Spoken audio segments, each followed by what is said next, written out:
Welcome to clear WBPSC. আজকের একটি খুবই অত্যন্ত দুর্ভাগ্যজনক দুর্ঘটনা ঘটেছে। আহমেদাবাদ থেকে লন্ডনগামী একটি বিমান আজকে দুপুরেই টেক অফের পরে পরে ভেঙে পড়ে এবং তাতে জানা যাচ্ছে 242 জন যাত্রী ছিল এবং তারা সম্ভবত সবাই মৃত এবং তার মধ্যে গুজরাটের প্রাক্তন মুখ্যমন্ত্রী বিজয় রূপানীও ছিলেন বলে কনফার্ম জানা গেছে।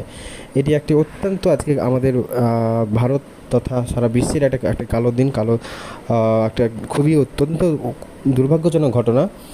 এবং এটা পড়েছে টেক অফের পরেই ভেঙে পড়েছে এবং সেখানে জানা যাচ্ছে একটি মেডিকেল কলেজের হসপিটালও ছিল। তো আরও যারা বিমানে 42 জন ছাড়াও কিন্তু এলাকা যেহেতু জনবহুল এলাকা ছিল, তো সেখানেও ভেঙে পড়ার ফলেও কিন্তু আরও স্থানীয় মানুষজনও মারা যাওয়ার আশঙ্কা আছে। এবং বিমানটি একদম ফুল ট্যাঙ্ক লোড ছিল যেহেতু তখনই বিমানটা উড়েছে। তো এই আজকের দিনটি সত্যি অত্যন্ত দুর্ভাগ্যজনক এবং মনটাও খবরটা শোনার পরেই ভারাক্রান্ত।